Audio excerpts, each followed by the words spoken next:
Estados Unidos puso nota roja en materia de derechos humanos a Cuba y Venezuela. Washington acusa a ambos regímenes de reprimir públicamente y sin reparos a la sociedad civil.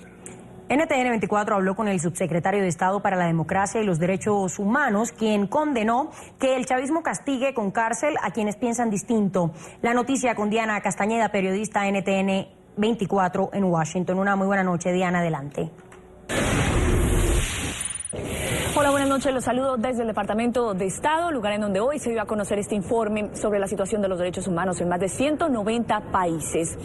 Dos naciones llevaron un especial enfoque por parte del secretario de Estado en este informe. El primero de ellos, Cuba, ya que el gobierno de los Estados Unidos mira con preocupación el que la población en Cuba no pueda tener acceso a varios derechos a la información, derechos a la expresión, por ejemplo, el poder tener acceso a servicio de Internet. También que los miembros del gobierno de Estados Unidos puedan reunirse o dialogar con cualquier cubano sin importar su manera de pensar o su preferencia política.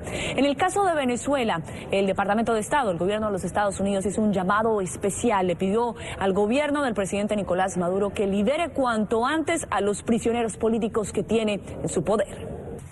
En su informe sobre la situación de los derechos humanos, el Departamento de Estado de los Estados Unidos condenó las medidas adoptadas por el gobierno de Venezuela en contra de la libertad de expresión, como la ley que castiga a quien insulte al presidente, así como a los responsables de difundir información que afecte el orden público.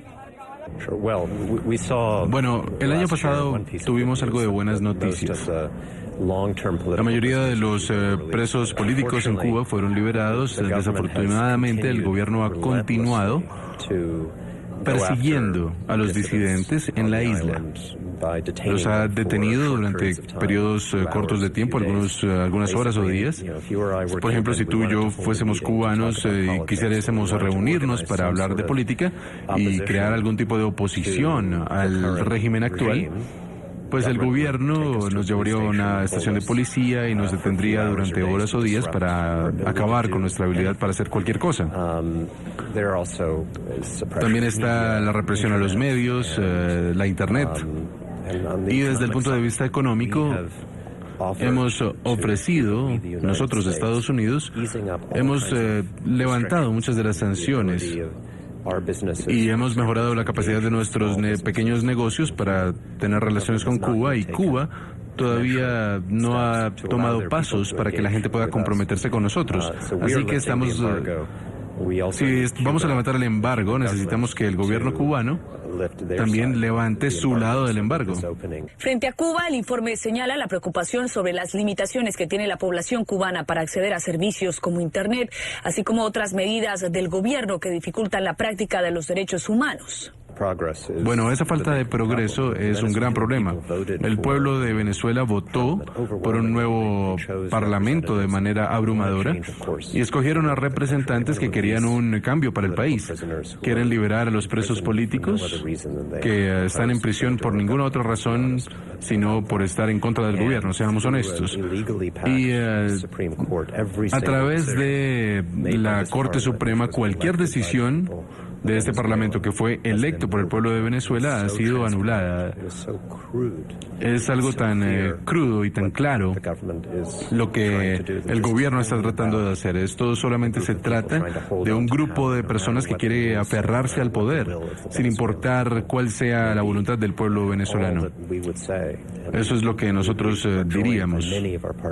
Y muchos de nuestros socios están de acuerdo al decir esto. Es que el gobierno debería respetar la voluntad de su pueblo y respetar el Parlamento, permitir que el país se enfrente a esta crisis que está atravesando. Frente a la situación de los derechos humanos en Colombia, esto fue lo que precisó el subsecretario de Estado para la Democracia y los Derechos Humanos, John Malinowski. Bueno, Colombia está saliendo de un conflicto muy largo, muy sangriento. Los Estados Unidos se ha sentido muy orgulloso de estar con el pueblo colombiano esta vez, y existe una posibilidad ahora de llevar este conflicto a su final, y nosotros apoyamos fuertemente ese proceso.